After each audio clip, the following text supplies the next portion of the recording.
Welcome to the Fayum.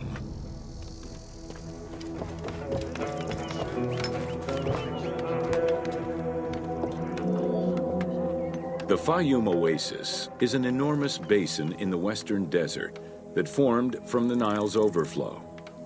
As such, it is not considered a true oasis, though it gives its name to the region, which covers Lake Moeris. The oasis harbors some of the oldest archaeological artifacts of the region, indicating that the area has been inhabited by hunters and gatherers since the Neolithic period.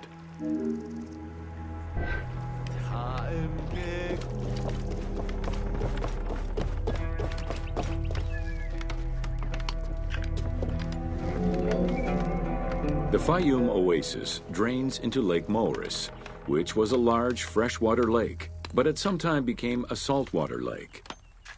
In the 12th dynasty, ancient Egyptians redirected the water flow with the dam and dug a supply canal using the lake as their reservoir.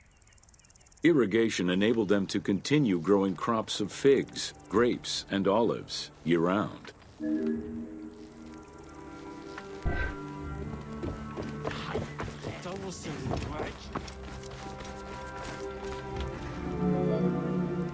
Reed boats, feluccas, triremes, and kerkeros were the most commonly found craft within the landlocked waters of Egypt. They were used for various purposes, ranging from daily fishing, trade, warfare, and travel, to the ferrying of massive stone blocks used to build the great monuments of Egypt.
The most impressive pyramids of ancient Egypt date from the Old Kingdom and can be found on the sites of Giza, Saqqara, and Dashur.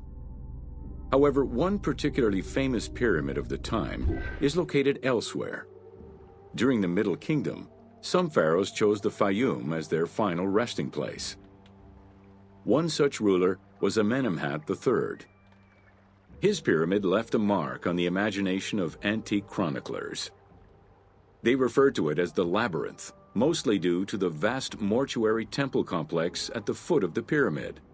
Herodotus mentioned that he had visited 12 courts and over 3,000 of its chambers. But he was also well known for being prone to hyperbole.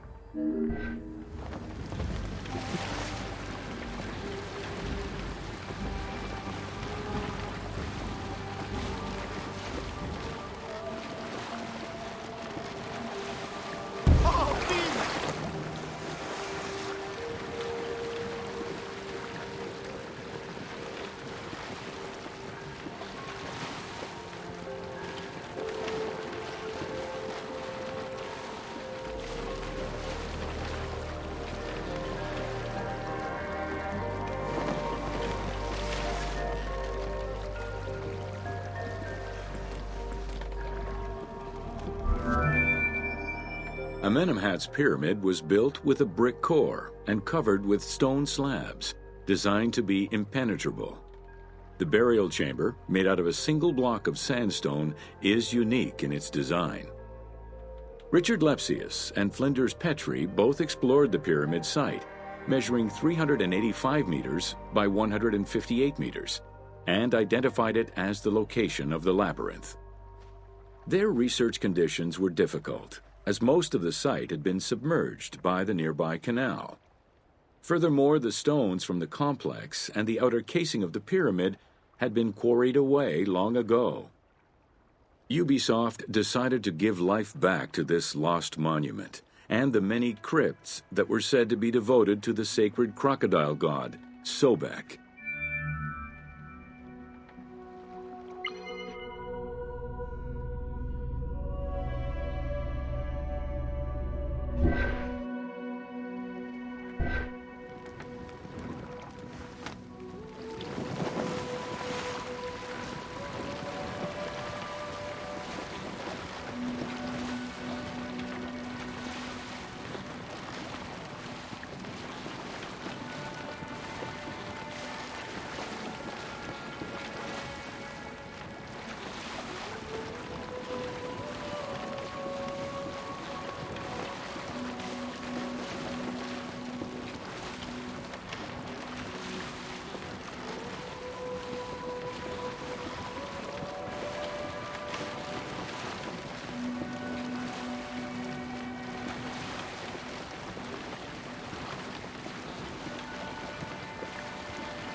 Founded during the 5th dynasty, the site was popular during the 12th dynasty under the name of Shedet. During the Ptolemaic era, the metropolis was named Crocodilopolis by the Greeks, in honor of the crocodile god Sobek. During the Greco-Roman era, the Cleruks, soldiers of the Ptolemies, settled there after their military service and expanded the irrigation systems. Irrigation and water distribution tripled the arable land and turned the city into a lush and rich area. 27,000 inhabitants lived in its precinct at its height. The city's location was strategic in controlling the many small waterways connecting to the main canal, and thus the Nile.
The region's main cult was that of Sobek of Shedet, a divinity associated with water and fertility, both very important to an area that depended on irrigation. Many local villages had the title Town of Sobek added to their official designations. During festivals, ancient Egyptians recited hymns to Sobek, asking for his divine intervention. Greek settlers, and later Romans, would help the Temple of Sobek's economy to flourish by adopting the local embalming mortuary rites. Their sarcophagi were beautifully painted and adorned with amazingly realistic portraits.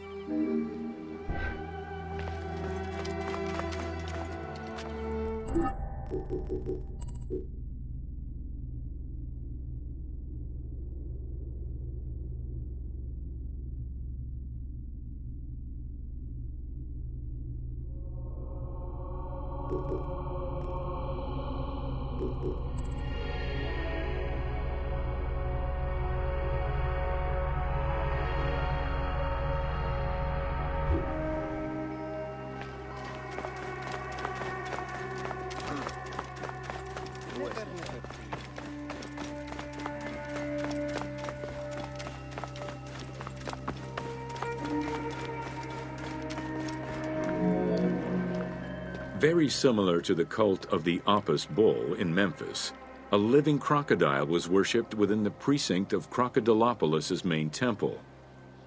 Known as Sobek to the Egyptians and Sukkos to the Greeks, it was reported by Strabo that priests fed it with meat, wine, and honeyed milk.